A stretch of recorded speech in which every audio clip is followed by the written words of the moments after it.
이야기는 시청자 브라보님께서 이야기를 들려주실 겁니다. 브라보님께서 오늘 해주실 직업괴담은 정말 듣기 힘든 직업괴담이 될 것 같습니다. 일단 바로 어떤 직업괴담이 될지 들어보도록 할게요.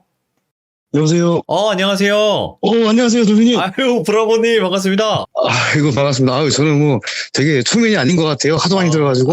그래요. 그래도 저도 브라보님 목소리가 그렇게 막 예, 낯설진 않네요. 다행입니다. 아유, 반갑습니다. 안녕하세요. 오늘 어떻게 보면 용기를 많이 내셨을 것 같아요. 이게 쉬운 얘기는 아닐 거라 생각은 하거든요. 네. 맞습니다. 어차피 뭐 20년 전 일이기도 하고요. 네네. 요즘에 또 뭐 인터넷에도 많이 또 얘기가 많이 퍼지기도 했는데, 저도 그러고 또 돌비님 채널에 또 영향이 가면 안 되니까, 또 그런 부분을 잘 조절을 해가지고 나름대로 수위 조절을 했는데, 그래서 이게 모르겠어요. 또 얼마만큼 또 귀족분들이 재미가 있을지 모르겠지만, 네네. 그래도 어차피 뭐 자리가 이렇게 마련됐으니까 뭐 즐겁게 뭐 들어주셨으면 감사합니다.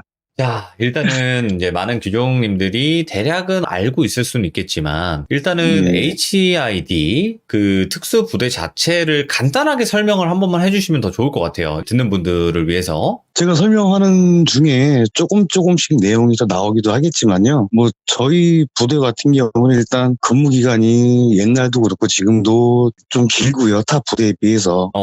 그리고 훈련이야 뭐 이렇게 어느 부대나 뭐 다 힘든 건 마찬가지겠고, 그리고 뭐 20년 전의 일이기는 하지만, 요거는 제가 뭐 설명을 하면서 말씀을 드리는 게 더 좋을 것 같아요. 그게 더 나을 것 같아요. 어떤 좀 설명하실 게 있나 본데, 바로 한번 출발을 한번 해보도록 하겠습니다. 렛츠가! 기르십니다. 기르십니다.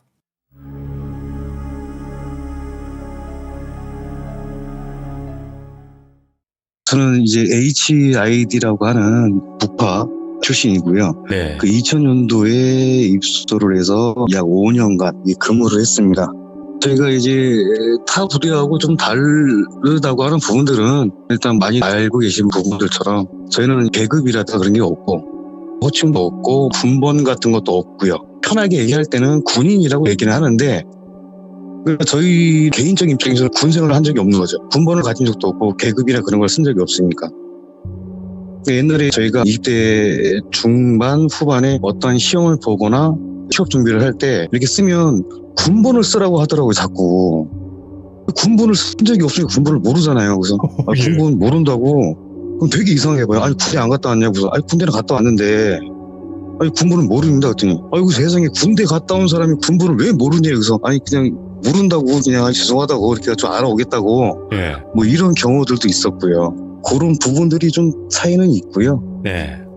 그리고 저희 부대 같은 경우는 훈련은 모르겠어요. 훈련은 뭐 제가 타 부대를 이렇게 비교를 하게 되면 뭔가 감정적인 부분이 있을 수가 있으니까 뭐 그거는 둘째 친다 하더라도, 가장 큰 차이점은 몸에 와닿는 거.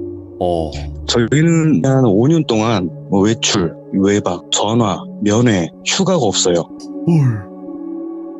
밀봉 교육이라고 해가지고 아예 사회하고 단절을 시켜요. 우와, 그렇게 해야지 교육이 진행이 될 수밖에 없는 그런 시스템이기 때문에. 유일한 소통은 하나 있어요. 편지. 편지. 또 검열이 너무 까다로워서, 예를 들어서 돌비님이 저한테 밥 먹었냐고 편지를 써요. 제가 받자마자 나 밥 먹었다고 답장을 써요. 그러면 그 내용이 가장 빠르게 왔다 갔다 하는 기간이 한 달 정도? 그렇게 보안 검열을 해요.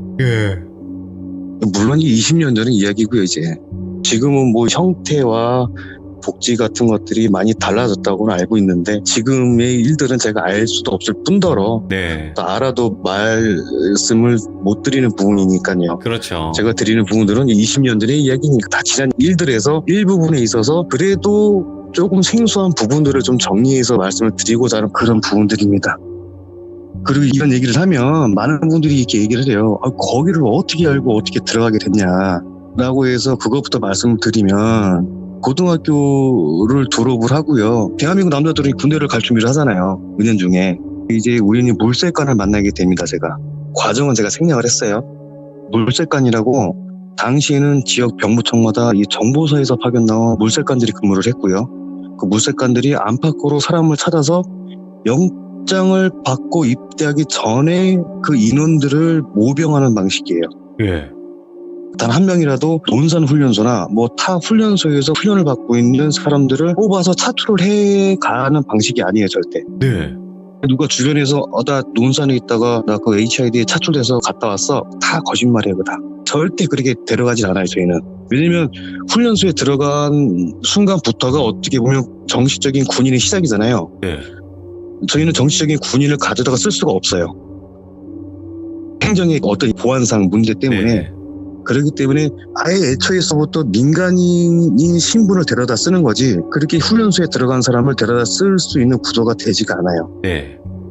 그렇게 지역에서 물색관한테 이렇게 보이게 되면 지역별로 1차 또는 2차까지 예선을 해요. 이렇게 뭐 운동을 하라고 해가지고. 우리는 마지막에는 전국에서 모이는데, 옛날에 20년 전에는 용산역이 지금처럼 안 돼 있고 광장이 있었어요. 모이게 돼요.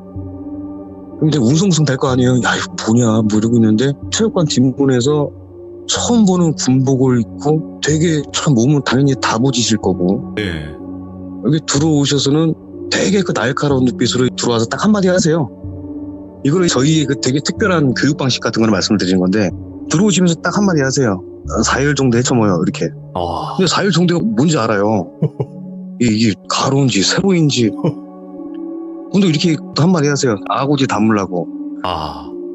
아구지 다물으라는 얘기를 아시나요, 혹시? 입 다물라고. 그렇죠. 이제 입 꽉 그렇죠. 깨물라고. 입을 봉인해라. 근데 이게 때리기 전에 하는 얘기거든요. 이게 이쁨을 주기 전에 조용히 하는 얘기가 아니라, 그러니까는 이제 이거죠. 입 빨라가니까 꽉 다물어, 이런 얘기죠. 네. 이 복을복이에요. 운 없게 앞에 있는 몇 명은 아골창이 날아가는 거죠. 이 아골창이라는 표현을 막 쓰거든요, 이제. 그렇게 한두 명 이쁨 받으면 다시 구령하세요. 4일 정도 헤쳐 모이라고. 그럼 한두 명 또 이쁨 받아요. 그렇게 정확히 4일 정도 헤쳐 모이라고 세 번째 구령할 때 정말 완벽하게 4일 정도로 대열이 맞춰져요. 배우지도 않았는데. 네. 사람이 그렇게 되더라고요. 근데 보고품 받고 한복도 하겠죠?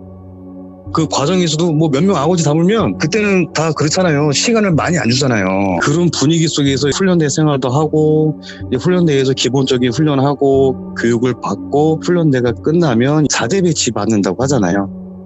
그렇게 저희는 팀별로 팀을 배정을 받아서 가서 훈련을 하게 돼요. 근데 뭐 이거는 그 다음 훈련 내용들은 사실은 다른 부대하고 이렇게 내용으로 따지고 보면 별 차이는 없을 것 같아요. 예. 근데 이제 저희 쪽에서도 금기사항이라는 부분들이 있는데, 금기사항? 예, 금기사항이라는 게 있어요. 시즌이 되면 저희들 강화를 해요. 강화. 나가자면. 예, 예. 이 시 강화 동안에는 그런 게 있어요. 선후배 간에 절대 갈구지 말고 구타가 금지가 돼요. 이쁨 받는 거 금지. 예, 그쵸. 예, 이쁨 금지예요. 예. 지나가는 개미도 밟지 말라고 그래요. 왜냐면 아무래도 매일 그 밤낮으로 몇 번씩 생명이 왔다 갔다 하는 훈련을 하다 보니까 서로 스트레스 주지 말고 서로 조심하자는 취지도 있겠죠. 근데 이건 부끄럽지만 제 얘기예요. 당연히 강화가 있는 날이었겠죠. 네. 장비 받고 이것저것 부수적인 것들 막 챙기고 있는데, 어느 선배님이 오셔가지고 대뜸 저한테 와가지고 저 체육관 데려가가지고 가서 머리를 박고 있으래요. 이거 뭐 건수 잡힌 것도 없는데 왜 그러지, 오늘 강화하는 날? 어쨌든 또 뭐 말을 들었으니까 후다닥 또 가가지고 또 제가 행동을 해야 될 거 아니에요. 그렇죠. 후다닥 가가지고 머리를 이렇게. 근데 그날 기회가 정말 많았어요. 정말 철저한 계획이 필요가 없을 정도로 기회가 너무 많았는데 결국 뭐 실행은 하지 않았죠. 왜냐면 아이고 잘하셨어요. 네, 대기 시간이 긴 만큼 네. 동기들하고 또 이런저런 얘기도 하고 담배도 한 대씩 피우고 하다 보니까 사람이 이게 또 한번 꺾이잖아요. 근데 그래도 나름대로 제가 복수를 했어요. 그 양반한테 그날. 그 선배님이 사실 고소공포증이 있어요, 조금. 네. 그래서 강화 순서가 항상 제 앞이에요. 그러니까 강화를 하게 되면 이게 1번 강화자서부터 마치 구슬을 굴려서 떨어뜨리는 것좀 쪼르륵 붙어서 나가야 돼요. 네. 그렇게 기체 이탈을 해도 기체가 진행하는 속도가 있기 때문에 강화자들끼리 거리가 생기거든요. 네. 근데 그 와중에 중간에 한 명이 멈칫 몇 번 하면 공중에서 거리가 너무 떨어지게 돼요. 그렇게 해서 땅에 떨어지면 지상에서 집결할 때 시간이 다 잡아먹게 되는 거예요. 예. 그래서 멈칫하면 안 돼요. 제 작은 임무 중 하나가 그 선배의 앞 강화자 이탈을 함과 동시에 제가 그 선배를 밀면서 같이 떨어지는 그 역할을 제가 했는데, 네. 그날은 내가 그렇게 안 하고, 아시죠? 높은 데에서 사람 놀래킬 때 어이 하는 거 아시죠? 예. 그 양반 떨어질 때 여기서 내가 당신 밀어버리는 거야. 그 네 기운을 그냥 밀어버렸죠. 그냥 어이 이렇게. 그냥 내가 복수는 이걸로 한다 내가. 어? 근데 그날 좀 다행인 게 다른 훈련 스케줄 때문에 별나게 대기 시간이 길었거든요. 원래 네. 대기 시간이 그렇게 길지 않았어요. 만약 대기 시간이 좀 짧았으면 정말 모르겠어요. 제가 그날은 정말 그럴 정도로 막 마음속에서 요동이 되게 많이 섰어요. 그래서 그걸로 바탕으로 생각을 하면 결국 금기를 어겨서 벌을 받는 거는 그 양반이잖아요. 그럼 주는 건 나잖아요. 벌을 주는 게. 그렇게 되면 다 가해자고 다견이 되는 거고, 그래서 금기라는 게 결국 사람과 사람 간의 그런 최소한의 데드라인이 아니지 않겠냐. 최소한의 존중과 매너인데 그거를 잘 지켜야 되나 보구나, 그런 생각을 하는 거죠. 그런 금기사항이 사실은 사람에 대한 그런 예의를 지키기 위한 금기인 것 같아요. 그런 부분들이. 그렇겠네요. 예. 소풍? 저희가 소풍이라고 부르는 훈련이 있어요. 저희가 소풍이라고 부르는 거는 뭐냐면, 특전사 TV에서 보니까 철주행군 하시더라고요. 긴 행군 훈련. 네네. 저희도 그거 비슷한 거를 해요. 1년에도 막 수차례씩 그 행군 비슷한 훈련을 하는데, 제가 주둔지를 멀리 벗어나서 다른 환경을 접하기 때문에 그냥 그걸 저희가 소풍 갔다 온다고 표현을 해요. 훈련 자체를. 와, 예. 네, 뭐 그렇게 좀 마음 편하게 갔다 오자는 그런 취지였겠죠. 근데 이제 훈련을 가기 전에 선배님들이 그런 말씀을 하세요. 훈련하다 보면 너네 그 환각이라든가 환청 하다 보니까 되게 힘들었어요, 그날. 이제 앞사람 뒷근치만 보면서 이렇게 걷고 있는데 갑자기 옆집 선배님이 오셔가지고, 야 막내야 너 힘들지? 이거 좀 먹어. 그러면서 6% 주시더라고요. 그래서 이 귀한 6%를 옆집 막내인 저한테, 왜냐면 저희는 훈련할 때 밥을 먹거나 뭐 비상식량을 먹는 게 아니라 대체 식량이라고 압축가루나 그런 게 있어요. 근데 그 영양분은 어떤지 모르겠는데 맛은 되게 없거든요. 먹으면 되게 목마르고 막 그래요. 잘 안 먹게 되는데 6% 주시니까 되게 뭐 감사히 받을 거 아니에요, 제가. 근데 아까 전에 그 금기의 낙하산 그 선배가 와가지고 뒤통수를 때려주니 빨리 가라고. 예. 뭐야 이 양반, 우리 옆팀이지만 고참님이 이거 나한테 와서 용물을 보고 있는데 본인보다 짬밥이 높은데 뭐 이렇게 뭐 함부로 해도 되나? 나한테 6%도 안 주면서 빨리 가라 밀어요. 어서고 저 가긴 가야 되니까. 어쨌든 간에 그 6%를 주고 있던 선배님도 내가 정리를 해야 되잖아요. 인사도 마무리 줘야 되고. 예. 그래서 선배님한테 인사를 하려고 이렇게 봤더니 선배님이 안 계세요. 선배님이 안 계시고 나무가 있더라고요. 작은 나무가. 그 제가 잡고 있던 거는 6%가 아니고 나뭇잎 있죠. 나뭇잎 잡고 제가 인사를 하고 있던 거예요. 그 나무한테 아이고 선배님 고맙습니다. 6% 주셔서 감사합니다. 그 선배님은 뒤에서 날 보고 빨리 가라 민 거죠. 빨리 정신 차리라고. 뭐냐고. 응? 예.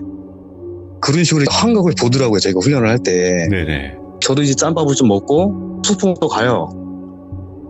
또 한참 가고 있는데 돌비라고 할게요. 이거 해보고 싶었어요. 돌비라고 하는 거. 괜찮아요. 마음껏 가고 쓰세요. 있는데 네.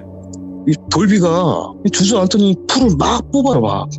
일부는 막 입에 넣고 일부는 막 주머니 넣고 막. 그래서 뒤에서 보다가 야 이거 그분이 오셨구나, 이거 그분이 오셔서 내 귀하게 무밭을 발견했는데, 그런 빛인데 이게 인지가 바로 안 돼요. 내가 지금 환각을 본 건지 아닌지 인지가 바로 안 되더라고요. 예. 저도 막 쫓아가면서도 내가 이게 방금 본 게 진짜인가 아닌가 헷갈리는데 가다가 느껴져요. 이게 얘기했던 그 환각이구나. 또 이런 경우도 있어요. 가다가 지도를 보려고 딱 멈춰섰는데 돌비가 갑자기 좀 흥분을 해요. 예. 왜 그래? 그랬더니 선생님 저 앞에 민가가 있습니다. 그래서 이런 곳인지 초 같은 것도 막 이렇게 막 작은 거, 큰 거, 초 킨 흔적도 되게 많고. 그래서 여기가 그 선앙당? 당나무 그런 거구나. 그렇게 느꼈는데, 근데 그 느낌이 이성적으로는 그 나무가 TV에서 보는 그런 나무들처럼 크지가 않았어요. 네네. TV에서 나오는 그런 나무들은 되게 크잖아요.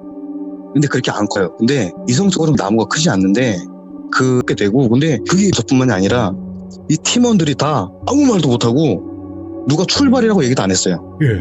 다 조용히 그냥 자연스럽게 밀면서 조심히 가라고. 다들 그랬을 건데 저도 그래서 속으로 죄송합니다. 조용히 가겠습니다.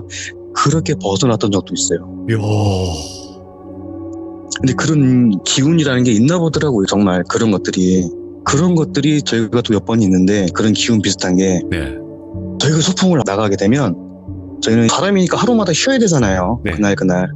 근데 저희는 수경지를 구축을 한다거나 뭐 텐트 뭐 그런 것들을 설치하는 것이 아니라 동이뜨기 48분 전까지 땅속으로 은신을 해서 들어가 있어야 돼요. 그리고 잠복호라고 하기도 하고 비트라고 하기도 하죠. 근데 이런 잠자리를 구축을 하기 위해서는 여러 가지 참고 조건이 있어요. 네. 그 중에 특이한 방법이 있는데 무덤을 파고 들어가는 방법이 있어요.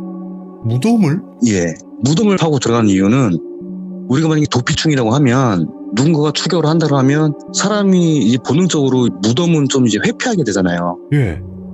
근처를 가기 싫다거나 그런 것들을 우리가 반대로 이용을 해서 무덤가를 활용을 해가지고 이제 잠복고를 구축을 하는데 무덤가는 잠복고를 구축을 할 때 장점이 뭐냐면 묘지는 되게 양지 바르고 흙이 잘 파지는 데를 고르잖아요. 돌이 네. 없고.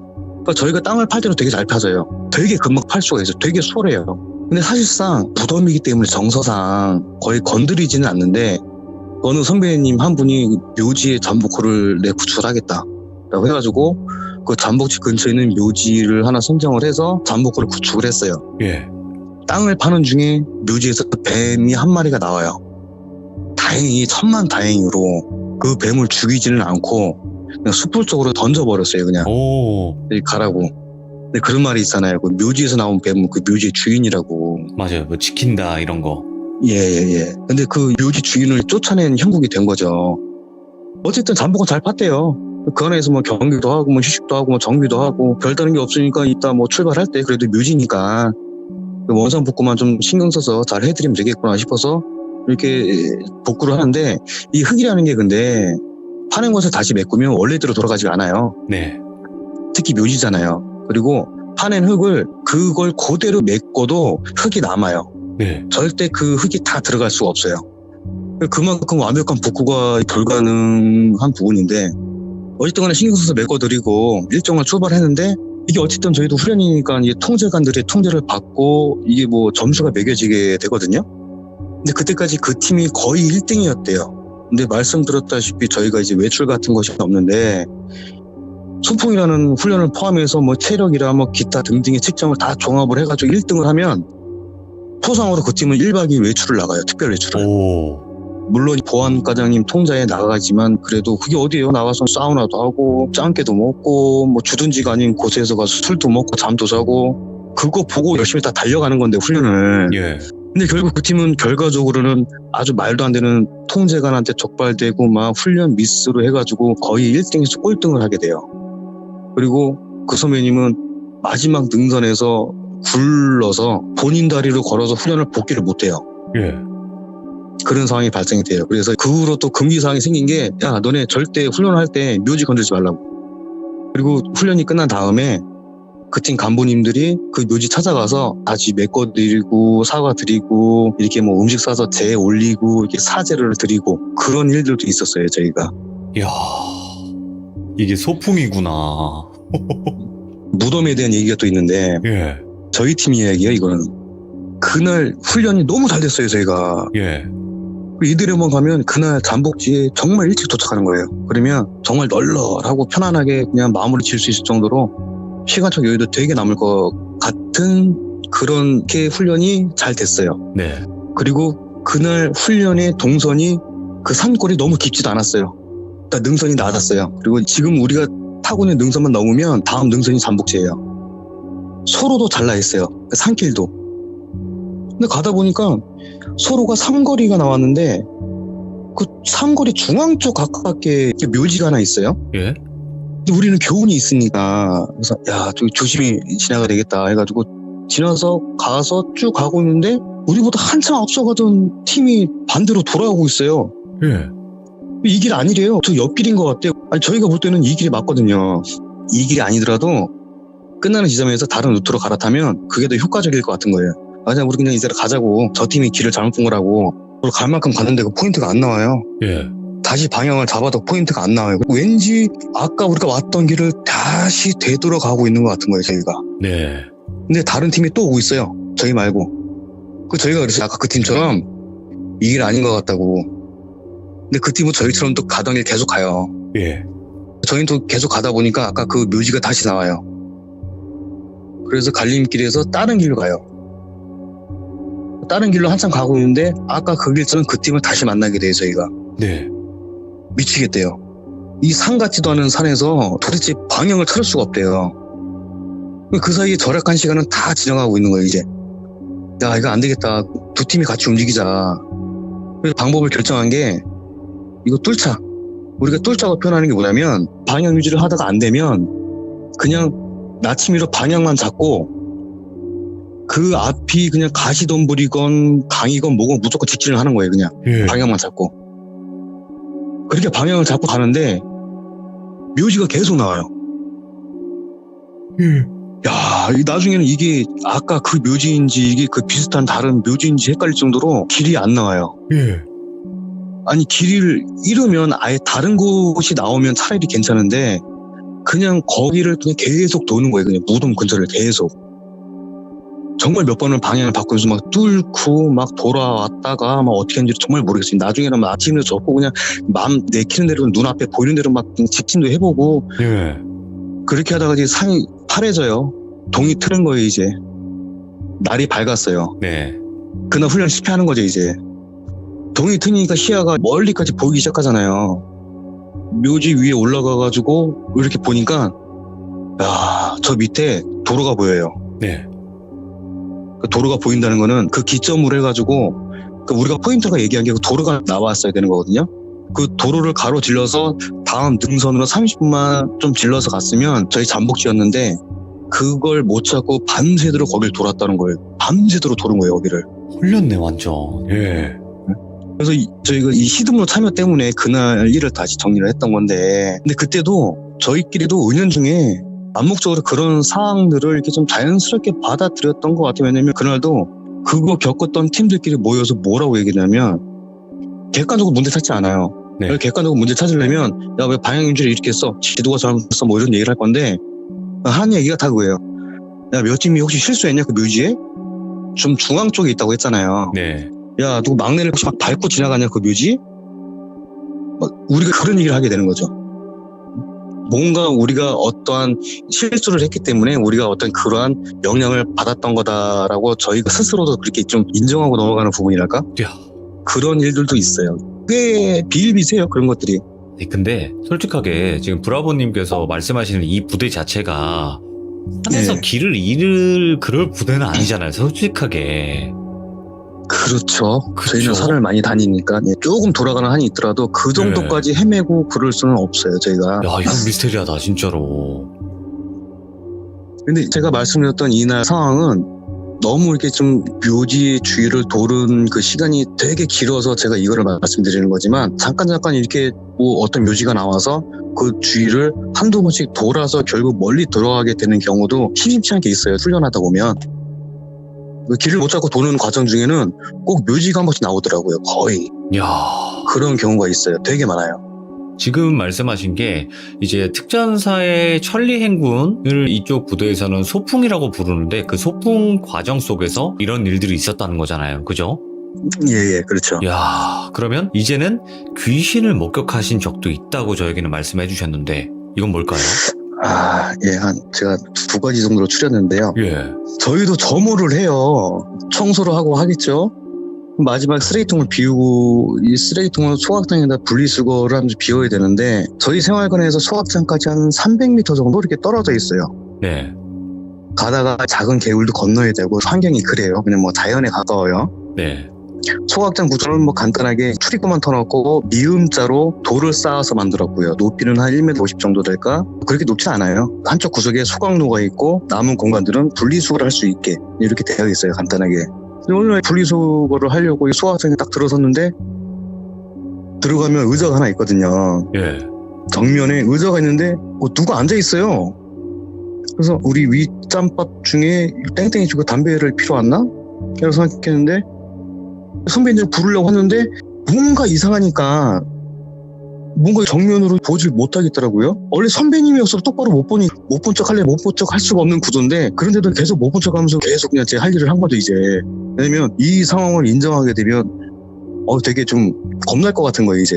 예. 이거 아니야 아니겠지. 이 부정하면서 분리수거도 해야 되니까 다 끝나고 분리수거 안 끝내면 또 입금 받아야 되니까 또 안 되잖아요. 그는 빨리 다 끝내고 돌아서 나오는데도 천천히 나왔어요. 보니까 심심하나 이게 뭔 소리 하고 있는 거야 뭐라 하니까 표정이 진지하더라고요. 예. 농담도 주고받을 관계가 아니에요. 사실 또 기관병들하고 저희하고. 드러나 보자고. 야, 뭔 얘긴데? 이제 걔가 얘기를 하기를 저희는 평소에도 훈련을 하다가 이 좀 자정쯤에 복귀하는 날이 되게 많아요. 예. 그러면 팀별로 알아서 뭐 컵라면을 먹든가 대충 야식을 때우고 마는 건데 그날 누가 좀 신경을 썼는지 식당에다가 닭죽을 좀 해놓으라고 했대요. 어떤 실장님이 닭죽을 해놓고 하다 보니까 시간이 늦었겠죠? 자기네 생활관으로 돌아가려는데 기관병들 생활관은 저희 생활관에서 한 500-600m 정도 떨어져 있어요. 산길 저 아래쪽에 있어요. 네. 당연히 가로등도 없을 거고 그날따라 후레쉬도 준비하지 못했고 근데 이 친구가 평소에도 겁이 좀 많은 편인데 깜깜한 그 산길을 내려가려니까 가뜩이나 더 무섭더래요. 근데 거의 다 내려가서 30-40m만 가면 이 자기들 생활관인데 내려가다 보니까 나무하고 나무 사이로 달빛이 들어와서 바닥이 좀 밝은 곳이 뭐 그런 곳이 있겠죠? 네. 근데 그 조금 앞에서 뭐가 이렇게 좀 퍼덕퍼덕 거리고 있더래요. 처음에 저게 산개인가? 고라니까 쓰러졌나? 멧돼지인가 하면서 보면서 이렇게 좀 천천히 내려갔는데 일단 뭐가 있긴 있는 것 같은데 뭔가 확실하지 않으니까 근데 이 개도 아닌 것 같고 고라지도 아닌 것 같고 아무튼 뭐 네 발 달린 동물이 퍼덕거리는 건 아닌 것 같더래요. 조금 더 가까워지니까 퍼덕거리는 게 아니라 꿈틀꿈틀 대는 것 같은데 움직일 때마다 소리가 들리더래요. 강원도는 보통 마사토가 많거든요. 마사토인데 마사토 이렇게 바닥에서 쓸리는 소리 뭐 서적서적 대는 거 그 소리를 자꾸 들리더래요. 막 마사토 이런 따블백 같은 거 끄는 것처럼 막 이렇게 끄는 소리. 예. 근데 순간 문득 생각나는 얘기가 있었는데 기관병들끼리 전해놓은 이야기. 누가 본 사람은 없지만 밖에서 판초위 쓸리는 소리나 마사토 쓸리는 소리가 들리면 절대 밖으로 나가지 말고 확인도 하지 말라고 그랬대요. 근데 그 얘기가 갑자기 확 생각이 나더래요. 근데 어쨌든 자기를 복귀는 해야 되니까 뭐 지나가지는 못하겠고 이러지도 못하고 저러지도 못하는데 생활관 쪽으로 가긴 가야 되는데 소리는 자꾸 막 서적서적 들리지 뭔지는 모르겠지. 가고 있는데 야 저게 뭔지 알겠다는 거예요. 근데 그러면서도 인지된 형상이 이게 마사토 쓸리는 것도 맞고 판초위도 맞대요. 근데 이게 판초죠. 사람 있는 데로 가고는 싶은데 조금만 가면 생활관인데 저걸 지나쳐갈 용기는 없고 다시 돌아가자 생각하고 내려왔던 길을 뛰어서 올라가는데 다리가 풀려서 돌부리에 걸려가지고 넘어져가지고 무릎 깨지고 막 팔꿈치 깨지고 손바닥 이렇게 다 까지고 넘어지면서 기어서 올라오다시피 하다가 다 다친 거라고 하더라고요. 근데 네. 다시 생활관에 올라와서 그 생활관 건물에 들어서기 전까지 뒤를 못 돌아보는데 자기 느낌인지 모르겠대요. 말씀하시길 그냥 반길 내려가다 이놈이 넘어져가지고 다 깨진 줄 알고 욕 한 바가지 먹고 그래도 늦게 고생했으니까 내려가는 그 지휘관 차량이 편에 태워서 그렇게 내려서 보내줬다고 하더라고요. 그래서 또 내려가면서 그 장소를 지나가야 되니까 차를 탔든 뭐 어떻게 했든 네. 근데 또 무서운데 꼭 확인은 해야겠더래요. 또 보고 싶더래요 그게. 근데 그때는 없었다고 그러더라고요 그게. 제가 이런 날이 올 줄 알았으면 더 꼬치꼬치 해가지고 해주신 게 이제 HID 특수부대에 계실 때 실제로 겪었던 여러 가지 일들을 말씀을 해주셨지만 자 이제 다음번에 해주실 이야기를 딱 소개하면서 마무리하는 게 좋을 것 같아요. 예, 알겠습니다. 그 다음에는 제가 HID를 나와서 그 훈련을 했던 바탕으로 해서 사회 봉사활동이라고 생각하시면 되는데 돌비님 컨텐츠에도 몇 번 소개됐었던 아스라님 통해서 이렇게 소개가 되지 않거든요. 그럼 뭐라고 불러요? 좀 대중적으로? 저희는 그 명칭이 그냥 재난재 구호 활동이라든가 아. 뭐 실종자 수색 활동 뭐 그렇게 저희가 얘기를 하지. 야, 우리 뭐 악어하러 간다, 뭐 악어할래, 뭐 악어 때 뭐 그런 표현은 쓰지가 않아요. 그치. 그거는 은어죠, 그냥. 어떻게 보면. 예. 우리 악어하러 갈래? 생각만 해도 무섭네요. 일단 물속에서 실종자나 물속에서 돌아가신 분들을 찾는 그런 일이죠. 예. 몇 년 정도 하셨나요?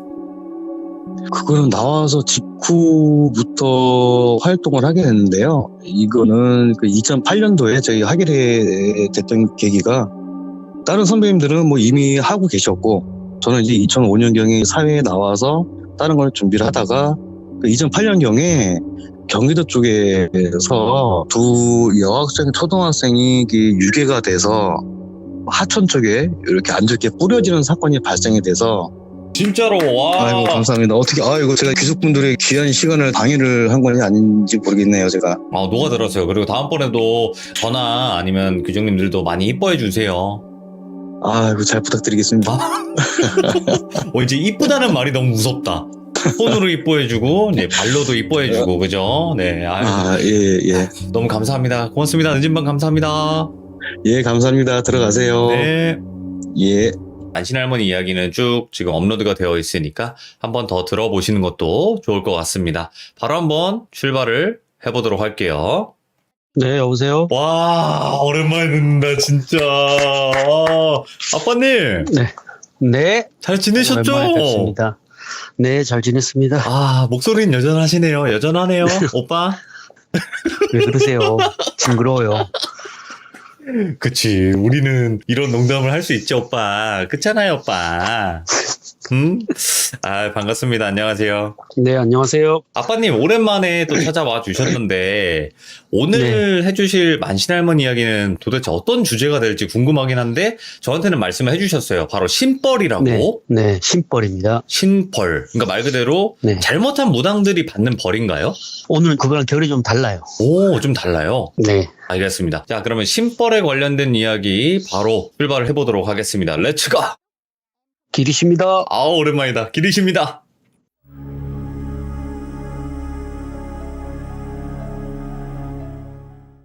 언제나 그렇듯 이야기의 시작은 맨날 제 궁금증으로 시작됩니다. 거의 대부분은. 그래서 뭐 대단한 질문은 아니었고 제가 할머니한테 그냥 간단하게 질문을 드렸어요. 할머니, 무당이 하는 일이 정확하게 어떤 거냐고 물어본 적이 있어요. 귀신 네. 쫓아내고 뭐 굿하고 뭐 그게 하는 게 무당이 하는 일이 맞냐 그러니까 할머니가 대답을 이렇게 해주시더라고요. 무당이 하는 일 중에 굿하는 거하고 귀신 쫓는 거 그거 둘 다 포함되어 있기는 하지만 전체적으로 보면 굿하고 귀신 쫓아내는 거 둘 다 크게 중요한 게 아니래요. 그건 요즘에야 다들 뭐 쉽게 굿을 하니까 그게 네. 쉬운 거라 생각하지 옛날에는 굿이락 하는 걸 그렇게 함부로 하질 않았대요. 오. 쉽게 할 수 있는 것도 아니고 돈도 돈이고 함부로 굿했다가 오히려 귀신 화만 돋구는 경우가 꽤 많다고 그러더라고요. 네네. 화를 돋구는 게. 그래서 물론 예전에도 뭐 푸닥거리니 뭐니 해서 작은 굿을 하기는 했는데 뭐 지금처럼 뭐 상다리 부러지게 뭐 마련해가지고 하는 것보다는 그냥 조그만한 정성을 보이는 거, 최소한의 정성을 보이는 것 정도만 하는 게 전부였는데 물론 개 중에는 뭐 집이 잘 살면은 뭐 제수굿도 크게 하고 병굿도 크게 하긴 했대요, 사람들도. 근데 그건 뭐 그렇게 자주 있는 일도 아니고 지금처럼 너도 나도 굿을 하던 세상은 아니라고 하시더라고요. 물론 마을굿 같은 건 했대요. 그걸 뭐 제법 많이 했는데 마을굿이 점점 없어지기 시작하는 거예요. 1960년대 이후에 점점 없어지기 시작하니까 이제 굿을 띄워가지고 먹고 살던 무당들이 할 게 없잖아요. 그러니까 마을에 조금만 탈이 나면 이거 뭐 제사 안 지내서 이렇게 됐다, 동제를 안 지내서 이랬다, 이런 식으로 막 몰고 가니까 사람들이 불안하니까 그때부터 굿을 하기 시작한 거예요. 할머니는 이제 솔직하게 말씀을 하셨대요. 신도 없는데 이렇게 해가지고 마음이 편해질 것 같으면 하는 건 이해하는데 내가 봤을 때 무업을 걷는 사람 입장을 봤을 때는 이건 아무 소용이 없다. 도와줄 신이 없는데 어떻게 마을이 잘 되겠느냐.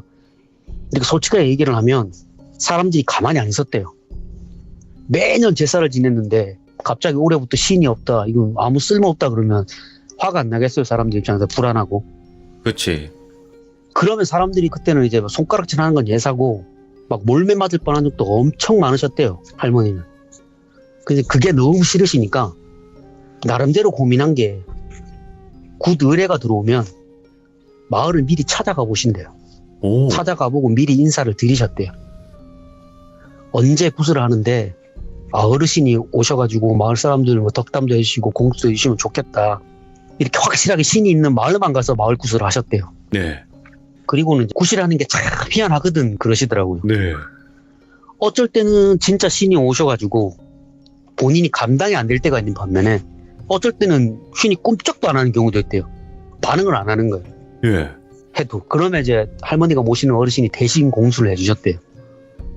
그 제가 할머니한테 또 질문을 해서 할머니 대신 공수를 하면 그게 이루어지는 거예요? 이렇게 물어보면 할머니가 그럼 마을 굿이기 때문에 결국은 마을 신이 주변에 있는 그 마을 사람들을 잘 돌봐준다는 의미에서 하는 거라 하늘의 뜻과 또 일맥상통하는 거라서 어르신이 말을 하는 거지만 그 신의 의지가 담겨서 얘기를 하는 거라고 말씀을 하시더라고요. 오. 하늘의 뜻하고도 맞닿는 거니까.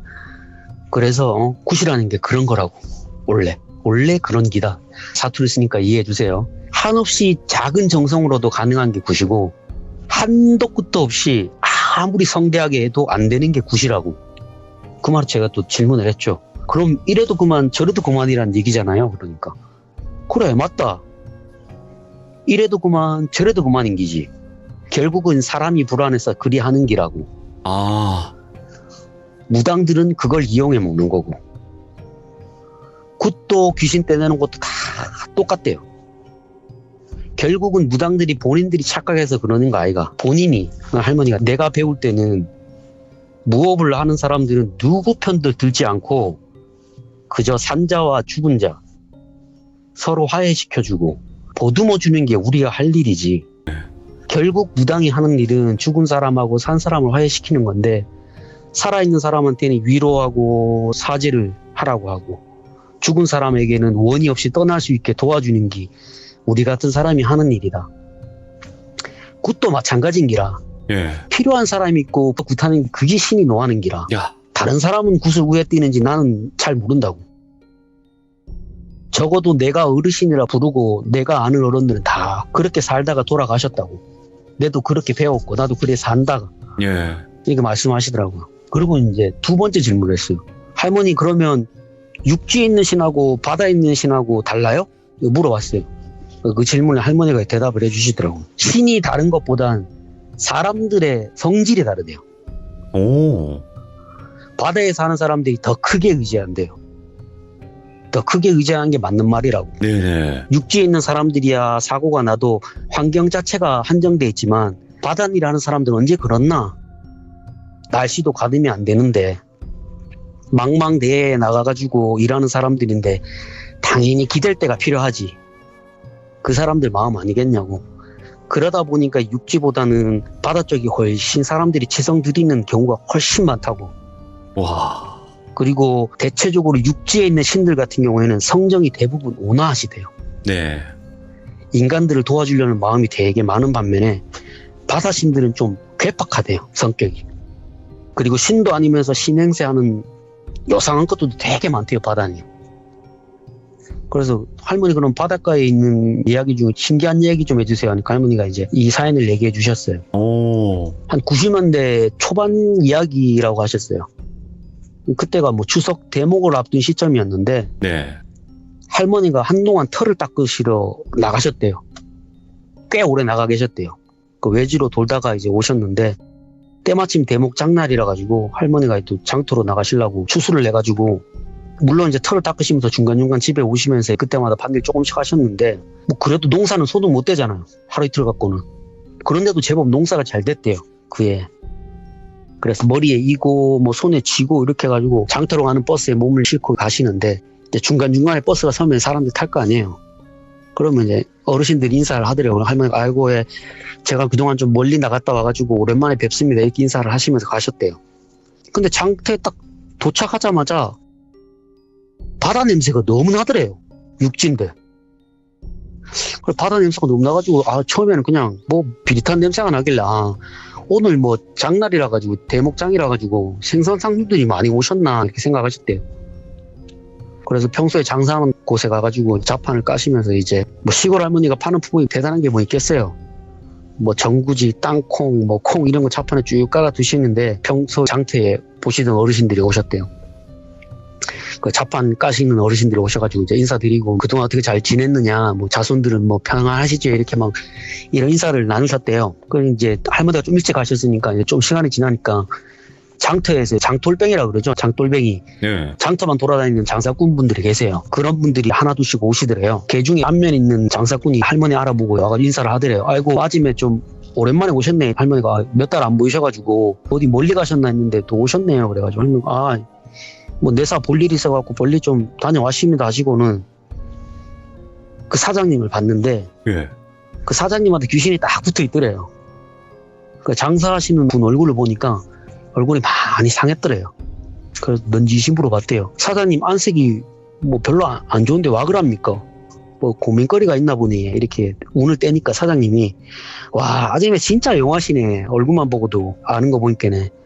뭐 내 싸움 아줌마가 올 초에 봤을 때 별일 없다 캐가 그 말만 믿고 일 벌였다가 그만 크게 되었다고. 할머니가 그분을 보시고는 혀를 한번 차셨대요. 내 큰일 없을 거라 했는데 욕심 부리지 말라 안 했는겨. 사장님 부적 쓴 게 내 눈에 보이는데 뭐 사업 잘 되게 해달라고 치성드렸구만은요. 사장님은 뭐 가게에 틀어박혀가 장사할 사람이 아니라고 내가 안 말했는겨. 그거 못 믿고 엉뚱한 데 가가지고 부적 잘못으니 잘 될 일도 안 되는 거 아니라요. 뭐 그래도 다행인 건 사람 안 생했으니까 다행이지. 뭐 괜한 욕심 부리지 마시고 지금 하는 장사라도 잘하면 금방 괜찮아질 거라 이렇게 말씀하시고는 그 부적을 달라고 했대요. 뭐 그분은 보자마자 뭐 부적 얘기하니까 줬대요. 할머니 그렇게 얘기를 하니까 얼굴만 보고 알고 부적 쓴 것도 아니까 줬대요. 할머니가 부적 받아가지고 나머지를 그 사장이 뭐 물어보셨대요. 할머니는 네. 대답을 안 해주셨대요. 뭐 그렇게 그냥 대충 이렇게 돌려보내고 나서 주변 어르신들이 이제 어찌 지내고 계시는지 물어보시면서 그 주변에 있는 분들 운을 한번 띄워보셨는데 그다지 문제 있는 분은 안 계셨대요. 주변에는. 그래서 뭐 아까 하던 얘기 뭐 자식 얘기 뭐 손자 얘기 뭐 집안 얘기 이렇게 하시다가 보내시는데 사람들이 하나 둘씩 찾아오더래요. 그 사람한테 얘기를 듣는 거지. 그 아줌이 왔다 그러니까 사람들이 왔는데 보니까 그제서야 할머니는 느꼈대요. 이 비릿한 냄새가 그 생선 비릿한 냄새가 아니라 아주 연하게 피비린내가 나더래요. 오?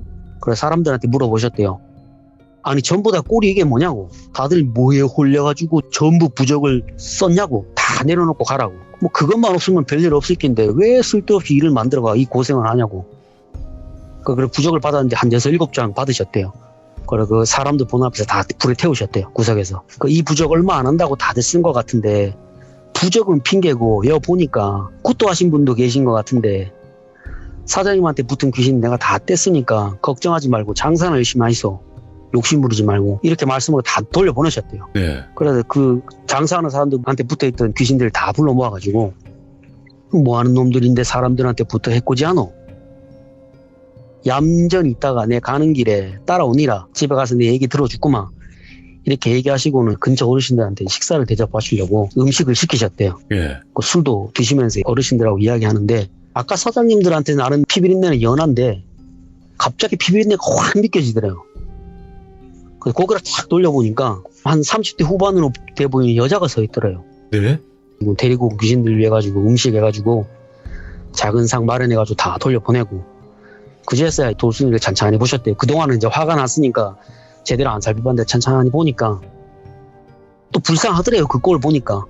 그러니까 할머니가 물어보셨대요. 네 팔싹둥이로 태어난 건 아나? 오. 물어보셨대요. 여자분 모르지. 돌순이는 뭐 금시초문이래요. 양친 모두 돌아가셨고 친척손에서 자랐구만. 구박도 많이 받았고 모질게도 살았다. 그러니까 네 성정이 그래 베베 꼬여있지. 그런데 진짜 제자의 길로 들어서야 될 사람이 우열났고 요상한 걸 신이라 받고 살았노. 니 다 얻고 새로 받아야 된대. 단단히 꼬였대. 단단히 꼬였어. 말씀하시고 한참 또 더 보셨는데 자꾸 바다하고 웬 할머니하고 할아버지가 보이더래요. 할머니는 굉장히 사람이 온화하고 되게 착한 분 같더래요. 근데 할아버지는 막 얼굴이 되게 심보가 막 안 좋아 보였대요. 막 보니까 마음 씀씀이가. 그래서 네. 할머니가 도순이한테 그래 고향은 어디고 이렇게 물어보니까 뭐 어디래요. 그 할머니는 호구조사를 했지. 친척으로 어른 살아 계신 분 있으시고 물어보시고 말씀을 하셨대요. 니는 내가 보니까 육지의 신을 받아야 될 애가 아니고 바다에 계시는 어른을 모셔야 될 사람 같은데 우짜자고 육지 사람한테 신내림을 받았노? 네 신줄은 바다 신줄인기라. 응? 첫 단추부터 잘못 끼우니까 이 꼴이 댕기지. 내 자세한 사정은 좀 더 알아봐야 알겠지만은 내가 봤을 때 닌 육지 사람 아닌기라.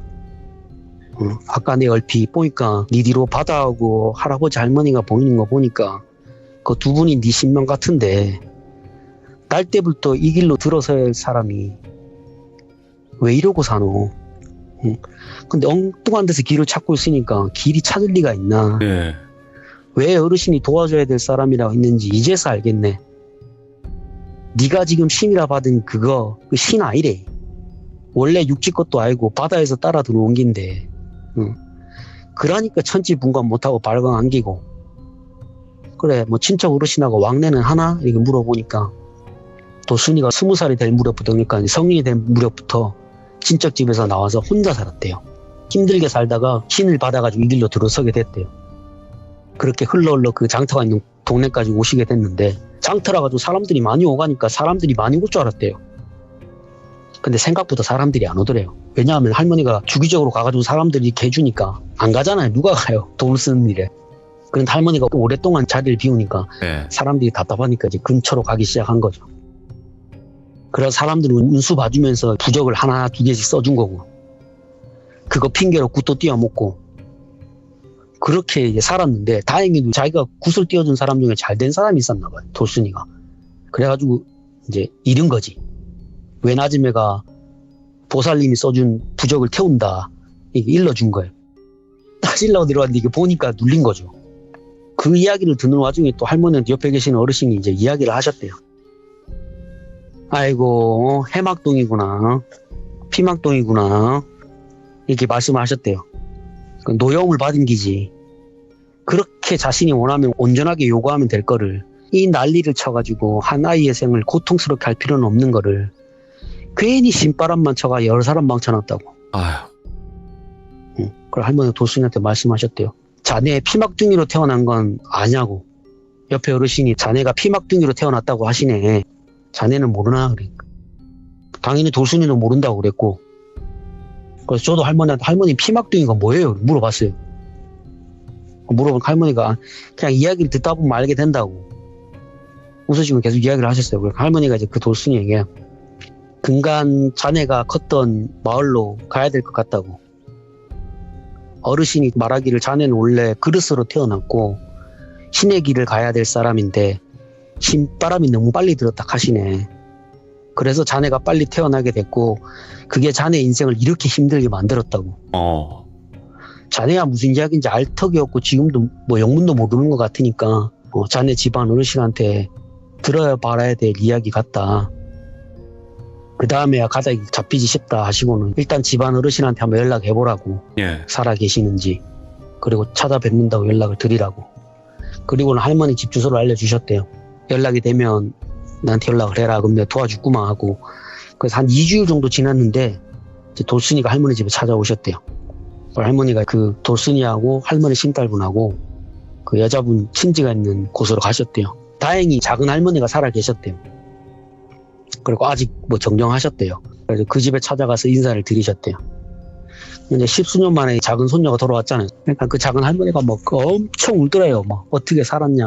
네가 뭐 연락이 없어가지고 죽은 줄 알았다. 막 이러면서 막 엄청 무슨 다 내 잘못이라고. 내가 잘 돌봐줬어야 했는데 내도 먹고 사는 게 힘들어가. 그때는 널 내팽개쳤다. 이렇게 막 우시더래요. 그래서 막 이제 어느 정도 분위기가 좀 조용해지고 나서 그제서야 할머니한테 물어보셨대요. 아이고 누구신데 같이 오셨냐. 할머니가 그제서야 자초지정을 설명을 드렸대요. 그저 인연이 닿아가지고 손녀분을 도와주러 온 사람이라고. 제가 어르신한테 듣기로는 팔싹둥이에다가 신이 머무는 지역에서 태어난 사람인데 네. 어떻게 고향인 바다를 떠나가지고 이렇게 육지에까지 나와서 저 아이가 이렇게 힘들게 살게 되었냐 이렇게 질문해 이제 그 어르신이 깜짝 놀라시더래요. 사실은 돌순이한테도 얘기를 한 적이 없대. 한 번도. 네. 상처가 될까 한 번도 얘기를 안 했는데 그 할머니가 맞추시니까 어떻게 아냐고. 할머니가 그냥 그렇게 보여서 말씀드리는 거라고. 그 어르신 할머니 얘기를 듣고 설명을 해주셨대요. 그러니까 그 돌순이의 고향은 지금은 사람이 살지 않는 무인도인데 어느 섬에서 태어났대요. 작지도 크지도 않은 섬이었는데 그 어르신 본인은 작은 할머니 본인은 어렸을 적에 아버지를 따라가지고 무트로 나왔고 할아버지하고 많은 일가 친척들이 대부분은 섬에서 고기를 잡거나 밭일을 해서 살고 있었대요. 그 섬에서. 예. 근데 이제 돌순이가 태어나던 해에 문제가 생겼대요.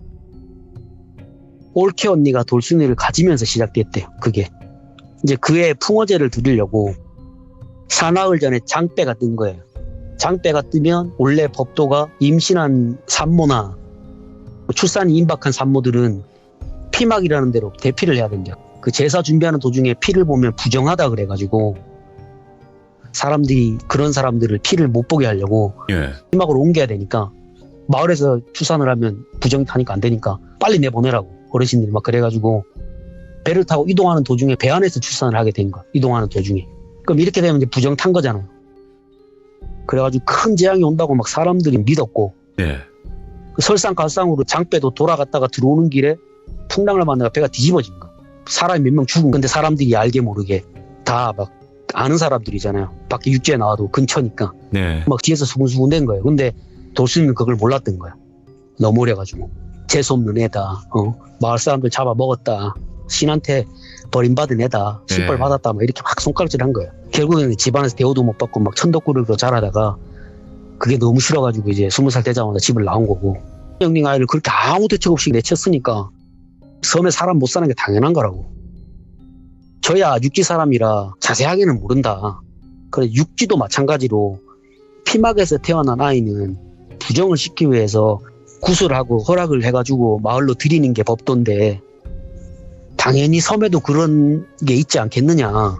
다행히 제가 아시는 어른 중에 잘 아는 분이 계시니까 제가 그분한테 여쭈어보고 어떻게 해야 되는지 물어보겠습니다.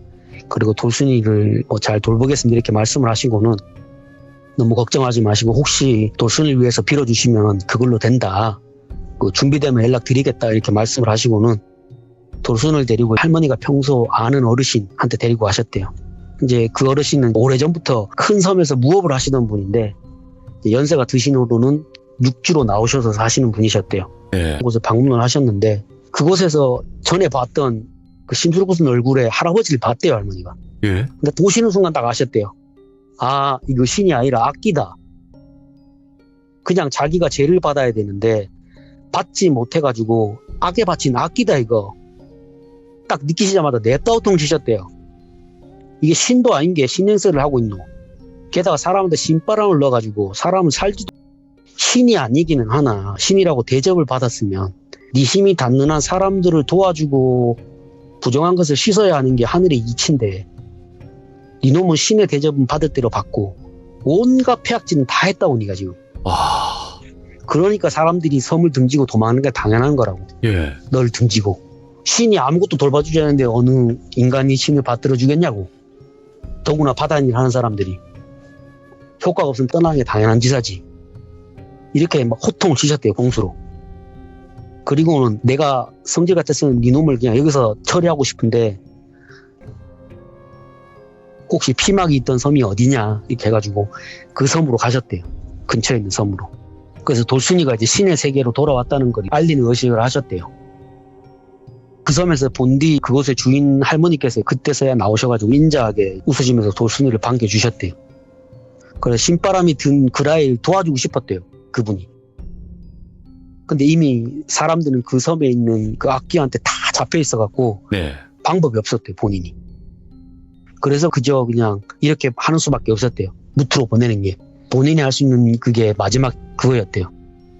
그 무당의 입을 빌어가지고 저 아이를 보내야 된다.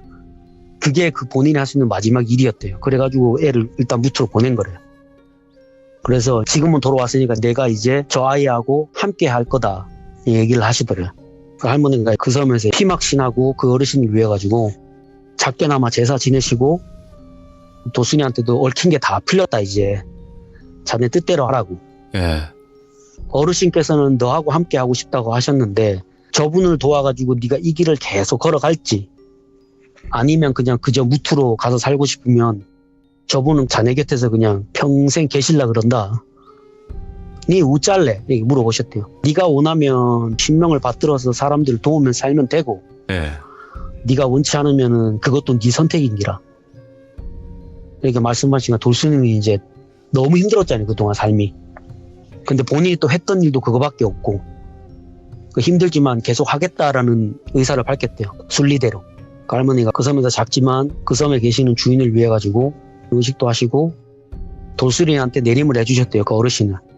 할머니 돌순이 내린 그 과정 중에 그때 당시 바다에 빠져 죽은 마을 사람들하고 아버지를 넋을 올려주셨대요. 건져가지고. 그리고 할머니 고향섬으로 돌아가서 그 악기를 처리해 주시려고 했대요. 처음에는 끝내고 나서. 힘이 안 미치니까. 네. 근데 신내림 새로 받으시니까 어르신이 여기까지만 하면 됐다고.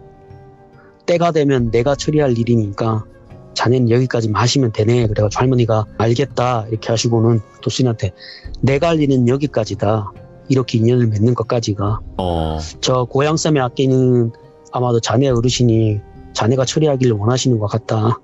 그래가지고 신내림을 받은 돌순 그래 알았다 조만간에 갔구만 이렇게 하시고는 고향섬으로 돌아가셔가지고 그동안 그곳에 신이라고 자리 잡고 있던 그 악기를 선장님한테 부탁한 고기를 한 마리 잡아다가 그 고기에다 봉하신 다음에 밑으로 올라오셔가지고 불에다가 던져버리셨대요 그냥. 오. 그리고는 일을 마무리하셨대요. 예.